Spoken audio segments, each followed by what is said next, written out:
আজ থেকে ২০ বছর আগে মানুষ একরকমভাবে সিল মারছে। ২০ বছর আগে।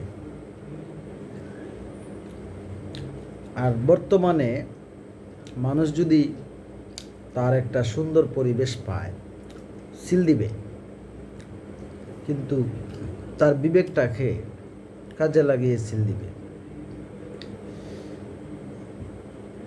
গতকালকের সমাবেশে একটা বিষয় ক্লিয়ার হয়েছে। অনেক মানুষ ভিতরে কি পরিমাণ মানুষ এবং বাইরে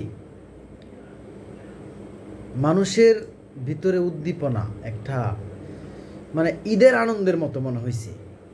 ঈদের আনন্দ, এই পরিমাণ মানুষ হয়েছে। বাইতুল মোকাররমের 2টা গেটে প্রায় 2 লক্ষ মানুষ হবে। কারওয়ান বাজার, রমনা,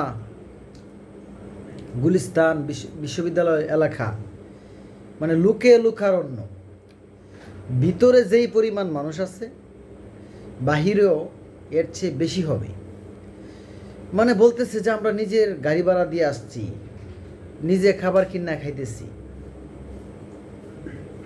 এখানে একটা বিষয় বোঝার আছে যে মানুষ আগের মতো আর সিল দিবে না। বুঝে শুনে দেখে বিবেকটা খাটিয়ে সিল দিবে।